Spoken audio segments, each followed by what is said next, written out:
बोले सोने हाल सासरी अकाल।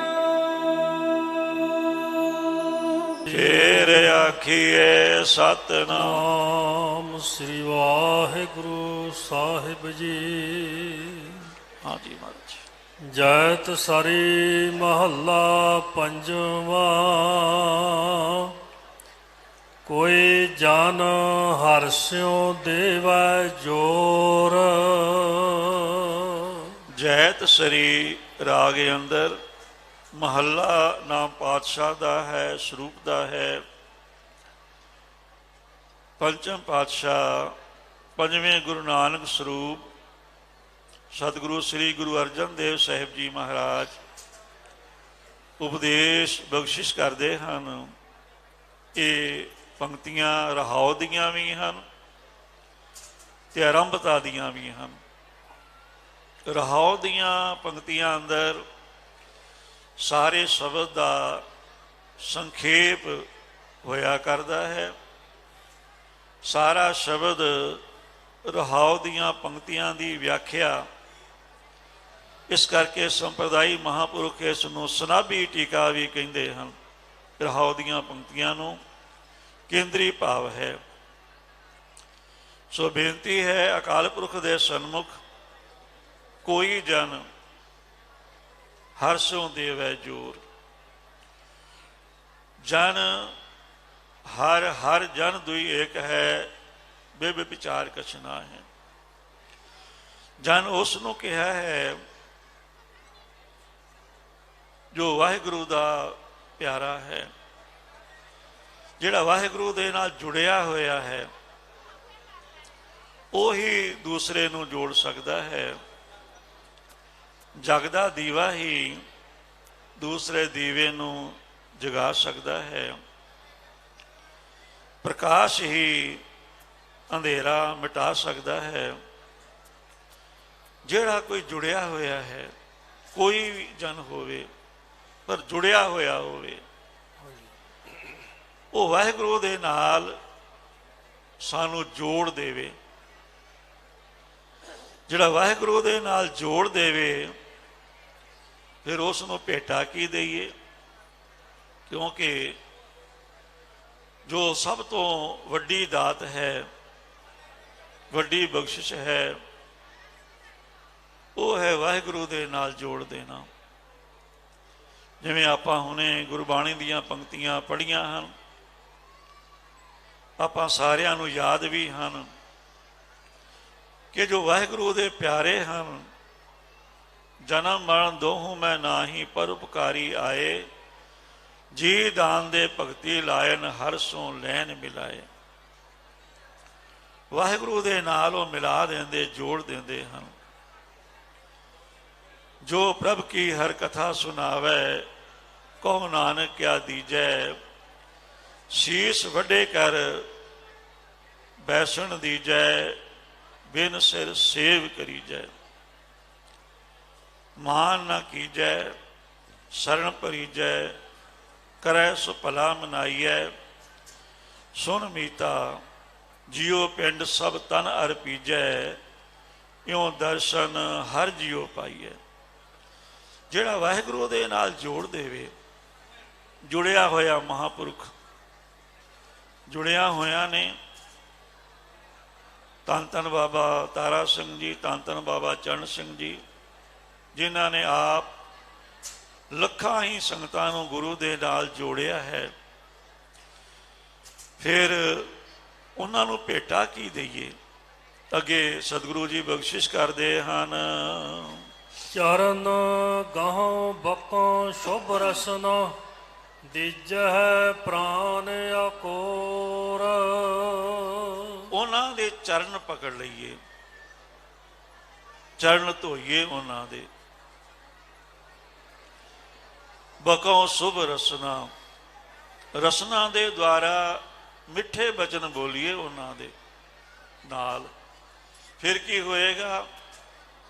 सतगुरु जी बचन करते हैं, जे को जियो कहे उन्ना को तिन जम की तलब ना हुई। ਜਿਹੜਾ ਨਾਮ ਰਸੀਏ ਮਹਾਂਪੁਰਖਾਂ ਨੂੰ ਜੇ ਆਇਆ ਵੀ ਕਹਿੰਦਾ ਹੈ ਨਾ ਦਿਲੋਂ ਸਤਿਕਾਰ ਦੇ ਨਾਲ, ਪਿਆਰ ਦੇ ਨਾਲ, ਉਸ ਨੂੰ ਫਿਰ ਜਮ ਧਰਮਰਾਜ ਤਲਬ ਨਹੀਂ ਕਰ ਸਕਦਾ, ਲੇਖਾ ਨਹੀਂ ਪੁੱਛ ਸਕਦਾ, ਉਹਨੂੰ ਹਿਸਾਬ ਨਹੀਂ ਪੁੱਛ ਸਕਦਾ। ਨਾਨਕ ਜਿਨ ਕੋ ਸਤਿਗੁਰ ਮਿਲਿਆ ਤਿਨਖਾ ਲੇਖਾ ਨਿਬੜਿਆ। ਧਰਮ ਰਾਏ ਦਰ ਕਾਗਦ ਫਾਰੇ ਜਨ ਨਾਨਕ ਲੇਖਾ ਸਮਝਾ। ਰਸਨਾ ਦੇ ਦੁਆਰਾ ਸੋ ਬਚਨ ਬੋਲੀਏ, ਜੀ ਆਇਆਂ ਕਹੀਏ, ਉਹਨਾਂ ਦਾ ਸਤਿਕਾਰ ਕਰੀਏ, ਫਿਰ ਹੋਰ ਭੇਟਾ ਕੀ ਦੇਈਏ। ਦੀਜਹਿ ਪ੍ਰਾਨ ਅਕੋਰ, ਆਪਣੇ ਪ੍ਰਾਣਾਂ ਦੀ, ਆਪਣੇ ਆਪ ਦੀ,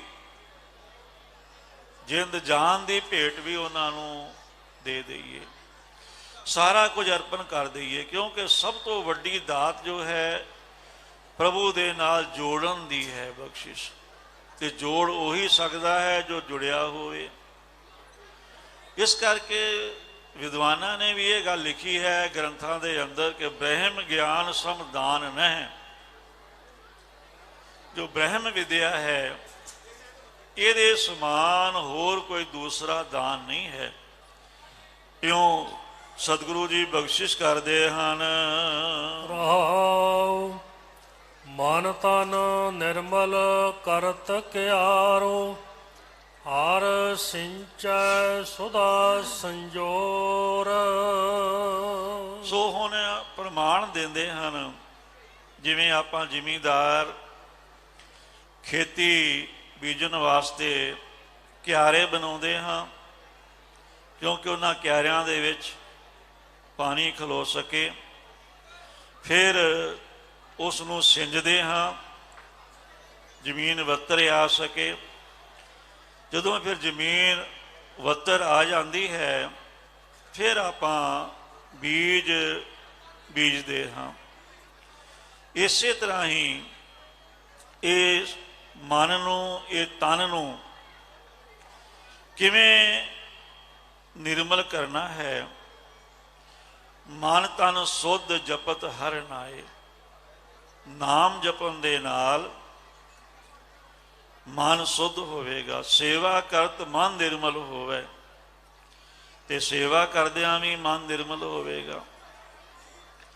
ਇਸੇ ਤਰ੍ਹਾਂ ਮਨ ਤੇ ਤਨ, ਇਹਨਾਂ ਨੂੰ ਕਿਆਰੇ ਰੂਪ ਬਣਾ ਕਰਕੇ ਇਹਦੇ ਵਿੱਚ ਫਿਰ ਭਲੀ ਪ੍ਰਕਾਰ ਸੁਦਾ ਨਾਮ ਅੰਮ੍ਰਿਤ ਦਾ ਹੈ, ਸਿੰਚੈ ਨਾਮ ਸਿੰਜਨ ਦਾ ਹੈ, ਸੰਜੋਰ ਭਲੀ ਪ੍ਰਕਾਰ ਜੁਗਤ ਪੂਰਵਕ। ਕਿਉਂਕਿ ਨਾਮ ਜਪਣ ਦੇ ਵਾਸਤੇ ਪਹਿਲਾਂ ਸੇਵਾ ਤੇ ਫਿਰ ਸਿਮਰਨ। ਸੇਵਾ ਤੋਂ ਬਿਨਾਂ ਸਿਮਰਨ ਵੀ ਨਹੀਂ ਹੋ ਸਕਦਾ, ਮਨ ਨਿਰਮਲ ਵੀ ਨਹੀਂ ਹੋ ਸਕਦਾ। ਮਹਾਂਪੁਰਖ ਦੱਸਦੇ ਹਨ ਸੇਵਾ ਤੇ ਸਿਮਰਨ ਦੋ ਇਹ ਖੰਭ ਹਨ, ਇਹਨਾਂ ਦੇ ਦੁਆਰਾ ਹੀ ਅਸੀਂ ਚਿਦਾਕਾਸ਼ ਵਿੱਚ ਉਡਾਰੀ ਲਗਾ ਸਕਦੇ ਹਾਂ। ਸੇਵਾ ਤੇ ਸਿਮਰਨ ਤੋਂ ਬਿਨਾਂ ਨਹੀਂ। ਸੇਵਾ ਦੇ ਨਾਲ ਸਿਮਰਨ ਵੀ ਜ਼ਰੂਰੀ ਹੈ, ਤੇ ਸਿਮਰਨ ਕਰਦਿਆਂ ਹੋਇਆਂ ਸੇਵਾ ਵੀ ਜ਼ਰੂਰੀ ਹੈ। ਕਿਉਂਕਿ ਜੇ ਇਕੱਲਾ ਹੀ ਅਸੀਂ ਸਿਮਰਨ ਕਰੀਏ, ਹੋ ਸਕਦਾ ਹੈ ਹੰਕਾਰ ਪੈਦਾ ਹੋ ਜਾਵੇ ਵੀ ਮੇਰੇ ਵਰਗਾ ਕੋਈ ਨਿਤਨੇਮੀ ਨਹੀਂ, ਮੇਰੇ ਵਰਗਾ ਕੋਈ ਬਾਣੀ ਪੜ੍ਹਨ ਵਾਲਾ ਨਹੀਂ। ਮੈਂ 1 ਵਜੇ ਰੋਜ਼ ਉੱਠਦਾ ਹਾਂ, ਕੇਸ਼ੀ ਇਸ਼ਨਾਨ ਕਰਕੇ ਸਿਮਰਨ ਕਰਦਾ ਹਾਂ, ਨਿਤਨੇਮ ਕਰਦਾ ਹਾਂ। ਪਰ ਜਦੋਂ ਸੇਵਾ ਕਰਾਂਗੇ, ਸੰਗਤ ਵਿੱਚ ਆਵਾਂਗੇ, ਉਦੋਂ ਪਤਾ ਲੱਗੇਗਾ ਇੱਕ ਦੂ ਇੱਕ ਝੜਨਦੀਆਂ ਕੌਣ ਜਾਣੇ ਮੇਰਾ ਨਾਮ ਜੀਓ। ਇੱਥੇ ਤਾਂ ਪਰੇ ਤੋਂ ਪਰੇ ਬੰਦਗੀ ਵਾਲੇ ਹਨ, ਪਰੇ ਤੋਂ ਪਰੇ ਸੇਵਾ ਵਾਲੇ ਹਨ। ਉਹ ਫਿਰ ਮਨ ਅੰਦਰ ਨਿਮਰਤਾ ਆ ਜਾਂਦੀ ਹੈ।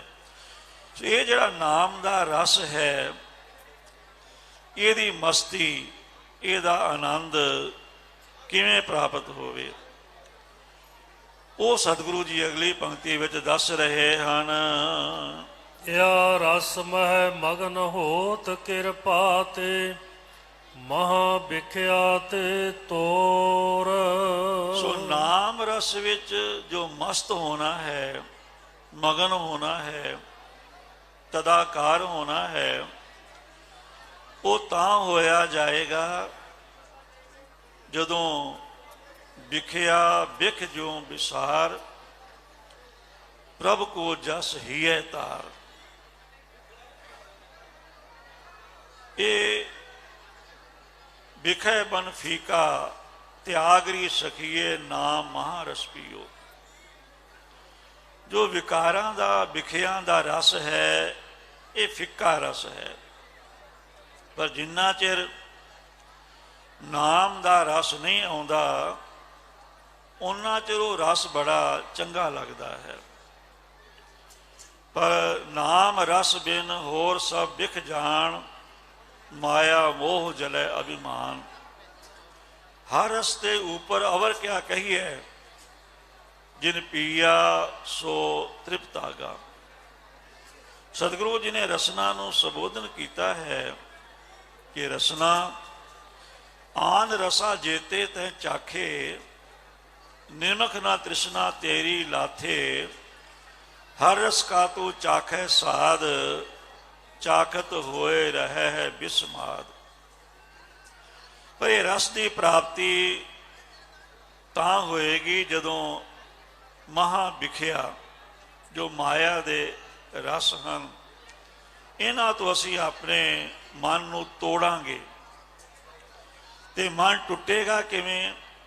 ਕਿਉਂਕਿ ਜਿੰਨਾ ਚਿਰ ਨਾਮ ਦਾ ਰਸ ਨਹੀਂ ਆਉਂਦਾ ਉਹਨਾਂ ਚਿਰ ਇਹ ਵਿਕਾਰਾਂ ਦਾ ਰਸ ਛੁੱਟ ਨਹੀਂ ਸਕਦਾ। ਤੇ ਨਾਮ ਰਸ ਦੀ ਪ੍ਰਾਪਤੀ ਜਦੋਂ ਹੋ ਜਾਵੇ ਫਿਰ ਇਹ ਰਸ ਵਿੱਚ ਬੰਦਾ ਨਹੀਂ ਲੱਗਦਾ। ਇਸ ਤੋਂ ਇਹ ਰਸ ਪੀਆ ਉਹ ਰਸ ਨਹੀਂ ਭਾਵਾ। ਜਿੰਨਾ ਚਿਰ ਅਸੀਂ ਇਹ ਦੁਨਿਆਵੀ ਰਸਾਂ ਵਿੱਚ ਲੱਗੇ ਹਾਂ ਉਹਨਾਂ ਚਿਰ ਉਹ ਰਸ ਚੰਗਾ ਨਹੀਂ ਲੱਗਦਾ।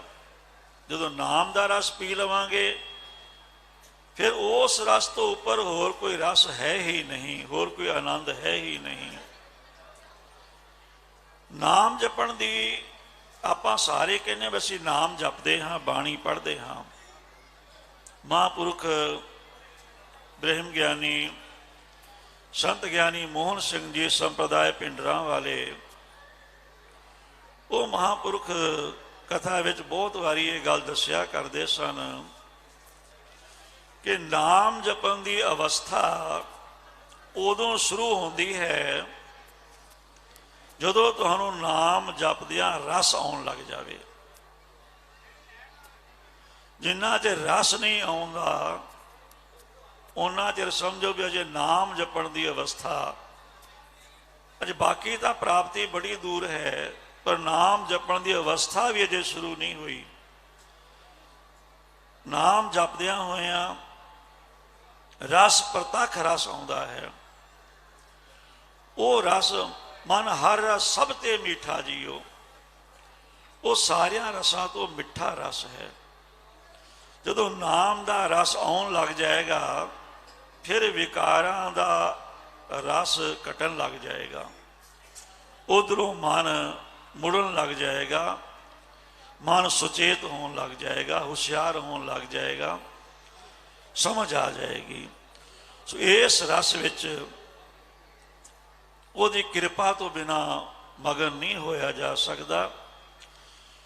ਜਦੋਂ ਮਹਾਂ ਵਿਖਿਆ ਰਸਾਂ ਤੋਂ ਅਸੀਂ ਆਪਣੇ ਮਨ ਨੂੰ ਤੋੜ ਲਵਾਂਗੇ ਫਿਰ ਨਾਮ ਰਸ ਵਿੱਚ ਅਸੀਂ ਮਗਨ ਹੋ ਜਾਵਾਂਗੇ। ਆਇਓ ਸਰਣ ਦੀਨ ਦੁਖ ਭੰਜਨ, ਚਿਤਵਾ ਤੁਮਰੀ ਓਰ। ਹੇ ਅਕਾਲ ਪੁਰਖ ਵਾਹਿਗੁਰੂ, ਸਤਿਗੁਰੂ ਅਰਜਨ ਦੇਵ ਸਾਹਿਬ ਜੀ ਮਹਾਰਾਜ ਸਾਨੂੰ ਬੇਨਤੀ ਕਰਨ ਦਾ ਤਰੀਕਾ ਦੱਸਦੇ ਹਨ। ਤੂੰ ਦੀਨਾਂ ਦੇ ਦੁੱਖ ਨਾਸ਼ ਕਰਨ ਵਾਲਾ ਹੈ। ਮੈਂ ਤੁਹਾਡੀ ਸ਼ਰਨ ਵਿੱਚ ਆਇਆ ਹਾਂ, ਤੁਹਾਡੇ ਵੱਲ ਹੀ ਮੈਂ ਵੇਖਦਾ ਹਾਂ, ਚਿਤਵਨੀ ਕਰਦਾ ਹਾਂ, ਤੁਹਾਨੂੰ ਯਾਦ ਕਰਦਾ ਹਾਂ, ਤੁਹਾਡੇ ਵੱਲ ਵੇਖਦਾ ਹਾਂ। ਔਰ ਓਟ ਮੈਂ ਸਗਲੀ ਦੇਖੀ, ਇੱਕ ਤੇਰੀ ਓਟ ਰਹਾਈ ਹੈ। ਤੁਹਾਡੇ ਤੋਂ ਬਿਨਾਂ ਹੋਰ ਕੋਈ ਆਸਰਾ ਹੈ ਹੀ ਨਹੀਂ। ਤੁਸੀਂ ਹੀ ਸਾਰੇ ਦੁੱਖਾਂ ਦਾ ਨਾਸ਼ ਕਰਨ ਵਾਲੇ ਹੋ। ਮੈਂ ਦੀਨ ਹੋ ਕੇ ਕਰੋ ਬੇਨਤੀ, ਦੀਨ ਕੀ ਨਿਆਈ। ਬੜੀ ਅਧੀਨਗੀ ਦੇ ਨਾਲ ਤੁਹਾਡੇ ਚਰਨਾਂ ਵਿੱਚ ਅਰਦਾਸ ਬੇਨਤੀ ਕਰਦਾ ਹਾਂ। ਕੇਵਲ ਤੁਹਾਡੇ ਵੱਲ ਵੇਖਦਾ ਹਾਂ, ਤੁਹਾਨੂੰ ਹੀ ਯਾਦ ਕਰਦਾ ਹਾਂ, ਤੁਹਾਨੂੰ ਹੀ ਚਿਤਵਦਾ ਹਾਂ, ਤੁਹਾਡੀ ਚਿਤਵਨੀ ਕਰਦਾ ਹਾਂ। ਅਭੈ ਪਦ ਦਾਨ ਸਿਮਰਨ ਸੁਆਮੀ ਕੋ, ਪ੍ਰਭ ਨਾਨਕ ਬੰਧਨ ਛੋਰ। ਸਤਿਗੁਰੂ ਜੀ ਬਖਸ਼ਿਸ਼ ਕਰਦੇ ਹਨ ਕਿ ਆਪਣੇ ਮਾਲਕ ਅਕਾਲ ਪੁਰਖ ਵਾਹਿਗੁਰੂ ਦੇ ਸਿਮਰਨ ਕਰਨ ਦੇ ਨਾਲ ਅਭੈ ਪਦ ਪ੍ਰਾਪਤ ਹੋ ਜਾਂਦਾ ਹੈ। ਨਿਰਭਉ ਜਪੈ ਸਗਲ ਭਉ ਮਿਟੈ। ਉਹ ਅਭੈ ਪਦਵੀ ਹੈ ਜਿੱਥੇ ਕਿਸੇ ਦਾ ਭੈ ਨਹੀਂ ਹੈ। ਸਾਰੇ ਡਰ, ਸਾਰੇ ਭੈ ਪ੍ਰਭ ਕੀ ਸ਼ਰਨ ਸਗਲ ਭੈ ਲਾਥੇ, ਦੁੱਖ ਬਿਨਸੇ ਸੁਖ ਪਾਇਆ। ਸਾਰੇ ਦੁੱਖ ਮਿਟ ਜਾਂਦੇ ਹਨ। ਅਭੈ ਪਦਵੀ ਜੋ ਸੱਚਖੰਡ ਦੀ ਪ੍ਰਾਪਤੀ ਹੈ। ਪ੍ਰਤੱਖ ਵੀ, ਅਵਸਥਾ ਵੀ ਸੱਚਖੰਡ ਹੈ। ਤੀਨ ਵਿਆਪਹਿ ਜਗਤ ਕੋ, ਤੁਰਿਆ ਪਾਵੈ ਕੋਏ। ਨਾਨਕ ਸੰਤ ਨਿਰਮਲ ਭਏ, ਜਿਨ ਮਨ ਵਸਿਆ ਸੋਏ। ਜਾਗਰਤ ਸੁਪਨ ਸਖੋਪਤ, ਇਹ ਤਿੰਨ ਅਵਸਥਾ ਹਨ। ਚੌਥੀ ਤੁਰਿਆ ਅਵਸਥਾ ਇਹਨਾਂ ਦੀ ਸਾਖੀ ਹੈ, ਤਿੰਨਾਂ ਨੂੰ ਪ੍ਰਕਾਸ਼ਨ ਵਾਲੀ ਹੈ। ਜੇ ਤੁਰਿਆ ਅਵਸਥਾ ਨੂੰ ਵੀ ਪ੍ਰਕਾਸ਼ਨ ਵਾਲੀ, ਜੋ ਤੁਰਿਆ ਅਤੀਤ ਅਵਸਥਾ ਹੈ, ਜਿਸ ਨੂੰ ਸੱਚਖੰਡ ਕਿਹਾ ਹੈ, ਉਹ ਪ੍ਰਤੱਖ ਵੀ ਅਭੈ ਪਦ, ਉਹ ਤੁਰਿਆ ਅਤੀਤ ਅਵਸਥਾ ਜਿਹੜੀ ਹੈ, ਸੱਚਖੰਡ ਅਵਸਥਾ ਵੀ ਹੈ, ਪ੍ਰਤੱਖ ਵੀ ਸੱਚਖੰਡ ਹੈ। ਇਸ ਦਾ ਦਾਨ ਮਿਲ ਜਾਂਦਾ ਹੈ। ਦਾਨ ਦਾ ਮਤਲਬ ਹੈ ਜਿਹੜੀ ਚੀਜ਼ ਦਾਨ ਵਿੱਚ ਮਿਲੇ ਉਹ ਫਿਰ ਵਾਪਸ ਨਹੀਂ ਕਰੀਦੀ। ਦਾਨ ਦੇਣ ਵਾਲਾ ਦਾਨ ਦੇ ਕੇ ਉਹਦੇ ਬਦਲੇ ਕੁਝ ਮੰਗਦਾ ਨਹੀਂ, ਵਾਪਸ ਨਹੀਂ ਕਰਦਾ। ਸੋ ਸਿਮਰਨ ਕਰਨ ਦੇ ਨਾਲ ਅਭੈ ਪਦਵੀ ਦਾਨ ਦੇ ਵਿੱਚ ਪ੍ਰਾਪਤ ਹੋ ਜਾਏਗੀ। ਪ੍ਰਭ ਨਾਨਕ ਬੰਧਨ ਛੋਰ, ਤੇ ਸਾਰੇ ਬੰਧਨ ਛੁੱਟ ਜਾਣਗੇ। ਗਈ ਬਹੋਲ ਬੰਦੀ ਛੋੜ, ਨਿਰੰਕਾਰ ਦੁਖਦਾਰੀ। ਜਨਮ ਮਰਨ ਦੇ ਬੰਧਨ ਹਨ, ਮਾਇਆ ਦਾ ਬੰਧਨ ਹੈ, ਅਨੇਕ ਤਰ੍ਹਾਂ ਦੇ ਬੰਧਨ ਹਨ। ਉਹ ਸਭ ਤਰ੍ਹਾਂ ਦੇ ਬੰਧਨਾਂ ਤੋਂ ਛੁਟਕਾਰਾ ਮਿਲ ਜਾਂਦਾ ਹੈ ਪ੍ਰਭੂ ਦਾ ਸਿਮਰਨ ਕਰਨ ਦੇ ਨਾਲ। ਪਰ ਇਹ ਦਾਤ ਮਿਲੇਗੀ ਕਿਵੇਂ? ਕੋਈ ਜਨ ਹਰਿ ਸਿਉ ਦੇਵੈ ਜੋਰ। ਰਹਾਉ ਦੀ ਪੰਕਤੀ ਵਿੱਚ ਸਤਿਗੁਰੂ ਜੀ ਨੇ ਬਖਸ਼ਿਸ਼ ਕੀਤੀ ਹੈ ਵੀ ਐਸਾ ਕੋਈ ਜਨ, ਐਸੇ ਮਹਾਂਪੁਰਖ ਧੰਨ ਧੰਨ ਬਾਬਾ ਤਾਰਾ ਸਿੰਘ ਜੀ, ਧੰਨ ਧੰਨ ਬਾਬਾ ਚਰਨ ਸਿੰਘ ਜੀ ਤੇ ਮੌਜੂਦਾ ਮਹਾਂਪੁਰਖ ਜਿਨ੍ਹਾਂ ਨੇ ਉਹਨਾਂ ਮਹਾਂਪੁਰਖਾਂ ਦੇ ਨਾਮ ਨੂੰ ਹੋਰ ਉਜਲ ਕੀਤਾ ਹੈ, ਹੋਰ ਪ੍ਰਕਾਸ਼ਮਾਨ ਕੀਤਾ ਹੈ ਪੂਰੇ ਸੰਸਾਰ ਦੇ ਅੰਦਰ। ਮਹਾਂਪੁਰਖ ਸੰਤ ਬਾਬਾ ਸੁਖਾ ਸਿੰਘ ਜੀ, ਬਾਬਾ ਹਾਕਮ ਸਿੰਘ ਜੀ, ਐਸੇ ਮਹਾਂਪੁਰਖ ਜੁੜੇ ਹੋਏ, ਇਹ ਸਾਨੂੰ ਗੁਰੂ ਦੇ ਨਾਲ, ਵਾਹਿਗੁਰੂ ਦੇ ਨਾਲ ਜੋੜ ਸਕਦੇ ਹਨ। ਜਦੋਂ ਵਾਹਿਗੁਰੂ ਦੇ ਨਾਲ ਜੋੜ ਦਿੰਦੇ ਹਨ, ਫਿਰ ਅਭੈ ਪਦ ਦਾਨ ਤੇ ਮਹਾਂਪੁਰਖਾਂ ਦੇ ਰਾਹੀਂ ਸੁਆਮੀ ਸਿਮਰਨ ਕੋ, ਫਿਰ ਪ੍ਰਭ ਨਾਨਕ ਬੰਧਨ ਛੋਰ, ਸਾਰੇ ਬੰਧਨਾਂ ਤੋਂ ਛੁਟਕਾਰਾ ਹੋ ਜਾਂਦਾ ਹੈ। ਸਾਰੇ ਸੁਖ, ਸਾਰੇ ਪਦਾਰਥ ਮਿਲ ਜਾਂਦੇ। ਚਾਰ ਪਦਾਰਥ ਜੇ ਕੋ ਮੰਗੈ, ਸਾਧ ਜਨਾ ਕੀ ਸੇਵਾ ਲਾਗੈ। ਧਰਮ ਅਰਥ ਕਾਮ ਮੋਖ ਦੇਤੇ ਨਹੀਂ ਬਾਰ।